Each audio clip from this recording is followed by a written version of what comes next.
మన ఆఫీసుల్లో ఓ పెద్ద మార్పు జరుగుతోంది. నిశ్శబ్దంగా, కాని చాలా బలంగా. దీనికి కారణం జెన్జీ. ఈ కొత్త తరం వర్క్ప్లేస్ డైనమిక్స్ని పూర్తిగా మార్చేస్తోంది. అస్సలు ఈ మార్పుల వెనుక ఉన్న కథేంటో ఈ విశ్లేషణలో చూద్దాం. మీ ఆఫీస్లో కొత్తగా చేరిన జూనియర్ మీటింగ్ మధ్యలో అసలు మనం ఈ పని ఎందుకు చేస్తున్నాం అని సూటిగా అలగటం ఎప్పుడైనా గమనించారా? లేదా కరెక్ట్గా టైం అవ్వగానే ఓకే బాయ్ అని చెప్పి సిస్టమ్ షట్డౌన్ చేసి వెళ్ళిపోవడం చూసారా? వాళ్ల ప్రవర్తన కాస్త కొత్తగా వింతగా అనిపిస్తే మీరొక్కరే కాదు, ప్రపంచవ్యాప్తంగా మేనేజర్లందరూ ఇదే ఫేస్ చేస్తున్నారు. ఒకప్పుడు ఆఫీసంటే ఎలా ఉండేది? బాస్ చెప్పిందే ఫైనల్, ప్రశ్నలు అడగాలంటేనే భయం. కానీ ఇప్పుడు సీన్ రివర్స్ అయింది. జెన్జీ తరం గుడ్డిగా ఆర్డర్స్ ఫాలో చేయడానికి అస్సలు రెడీగా లేదు. వాళ్ళు చేసే పనికి ఓ అర్థముండాలి, ఓ స్పష్టత ఉండాలి అని కోరుకుంటున్నారు. ఇది జస్ట్ యాటిట్యూడ్లో మార్పు కాదు, ఆలోచన విధానంలోనే వచ్చిన ఒక పెద్ద మార్పన్మాట. సరే, మనం మొదటగా మాట్లాడుకోవాల్సింది రెస్పెక్ట్ గురించి. ఎందుకంటే జెన్జీ డిక్షనరీలో గౌరవం అనే పదానికి అర్థమే మారిపోయింది. అది పొజిషన్తో పాటు ఆటోమేటిక్గా వచ్చేది కాదు, పనితో సంపాదించుకోవాల్సింది. వాళ్ల మైండ్లో ఒక సింపుల్ ఫార్ములా నాటుకుపోయింది. గౌరవం చేసే పనికే, కుర్చీకి కాదు. అంటే ఒక వ్యక్తి పెద్ద పొజిషన్లో ఒక పెద్ద కుర్చీలో కూర్చున్నంత మాత్రాన గుడ్డిగా గౌరవించేయాలనే రూల్ వాళ్లు ఫాలో అవ్వరు. ఆ కుర్చీలో కూర్చున్న వ్యక్తికి ఆ పని వచ్చా లేదా అన్నదే వాళ్లకు ముఖ్యం. అంటే మేనేజర్ అనే టైటిలుంటే సరిపోదు. అసలైన గౌరవం రావాలంటే వాళ్లకు సబ్జెక్ట్ తెలుసుండాలి. ఈ రిపోర్ట్ చెయ్యి అని చెప్పడం కాదు.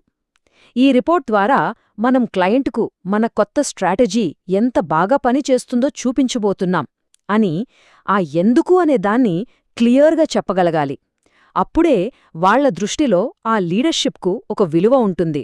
ఆ ఎందుకు అనే ప్రశ్న మనల్ని రెండో కీలకమైన పాయింట్కి తీసుకొస్తోంది. జెన్జీకి ఇది కేవలం ఒక ప్రశ్న మాత్రమే కాదు, వాళ్లను పనిలో నడిపించే ఒక ఇంజిన్ లాంటిదే. వాళ్లు చేసే ప్రతి పని వెనుక ఒక ఉద్దేశాన్ని వెతుక్కుంటారు. దీన్నే పర్పస్ డ్రివెన్ వర్క్ అంటారు. అంటే వాళ్లు చేసే పనికి ఏదైనా ఒక అర్థం ఉండాలి. ఆ ఉద్దేశం వాళ్లకు కనిపించకపోతే వాళ్లు తిరుగుబాటు చెయ్యరు. కాని వాళ్లలో ఉత్సాహం నీరుగారిపోతుంది. వాళ్లకు ఆ పనికి, దాని ఫలితానికి మధ్య కనెక్షన్ తెగిపోయినట్టు అనిపిస్తుంది. అందుకే ఒక టాస్క్ ఇచ్చినప్పుడు వాళ్ల మ్యాలోలో ఈ 3 ప్రశ్నలు మెదులుతాయి. నేనీ పని ఎందుకు చేస్తున్నాను? దీనివల్ల కంపెనీ గోల్కేం ఉపయోగం? మరి ఈ పని నా గ్రోత్కెలా హెల్ప్ అవుతుంది?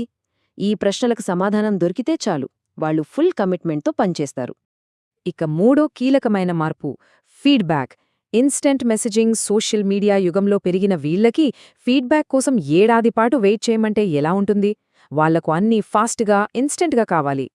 ఈ స్లైడ్ చూస్తే మనకు ఆ తేడా స్పష్టంగా అర్థమవుతుంది. ఒకప్పుడు మనం ఏడాదికొకసారి జరిగే యాన్యువల్ రివ్యూ కోసం ఎంత టెన్షన్గా ఎదురుచూసేవాళ్లం కదా? కానీ ఈ జనరేషన్కి అలా కాదు. ఇన్స్టాగ్రామ్లో ఫోటో పెట్టగానే లైక్స్ ఎలా ఆశిస్తారో, పని విషయంలో కూడా అప్పటికప్పుడు ఒక అభినందన లేదా చిన్న సలహా కోరుకుంటారు. ఇక్కడొక ముఖ్యమైన విషయం మనం గమనించాలి. మేనేజర్ ఏమీ చెప్పకుండా సైలెంట్గా ఉంటే జెన్జీ దాన్ని ఓకే అంతా బాగానే ఉంది అని అనుకోరు. అయ్యో నా పని నచ్చలేదేమో లేదా నన్ను పట్టించుకోవట్లేదు అని ఫీల్ అవుతారు. వాళ్ల దృష్టిలో సైలెన్స్ అంటే నెగటివ్ ఫీడ్బ్యాక్ అనమాట. అదే సమయంలో ఒక చిన్న గుడ్ జాబ్ అనే మెసేజ్ ఆ రోజు మొత్తం వాళ్లను ఉత్సాహంగా ఉంచుతుంది. ఇక చివరిగా, బహుశా అన్నిటికంటే ముఖ్యమైన విషయమిది.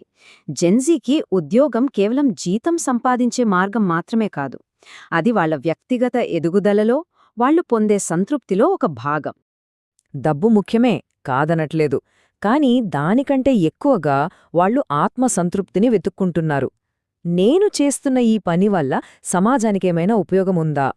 ఈ ప్రాజెక్ట్ వల్ల నేను కొత్త స్కిల్ నేర్చుకుంటున్నానా, లేక ఇది రొటీన్ వర్కా? రోజు చివర్లో ఈ పని చేశానని నాకు హ్యాపీగా అనిపిస్తుందా? ఇవే వాళ్లను నడిపించే అసలైన ప్రశ్నలు. సో ఈ మార్పులన్నీ మనకు ఏం చెప్తున్నాయి? సింపుల్. మేనేజర్లు బాస్లా ఉండటం మానేసి ఒక గైడ్లా, ఒక కోచ్లా మారాల్సిన టైం వచ్చింది. ఆర్డర్స్ ఇచ్చేవాళ్లుగా కాదు, దారి చూపించేవాళ్లుగా ఉండాలి. వాళ్ల పనిని కంట్రోల్ చేయటం కాదు, వాళ్లు సక్సెస్ అవడానికి కావలసిన సపోర్ట్ ఇవ్వాలి. ఇదే కొత్త లీడర్షిప్ స్టైల్. మరి ఏ కొత్త తరం క్రియేట్ చేస్తున్న వర్క్ ప్లేస్ కల్చర్కి మీ ఆఫీస్ సిద్ధంగా ఉన్నా? ఈ తరం ఎనర్జీని అర్థం చేసుకుని వాళ్లతో కలిసి ప్రయాణించగలిగే కంపెనీలదే భవిష్యత్తు. ఒక్కసారి దీని గురించి ఆలోచించండి.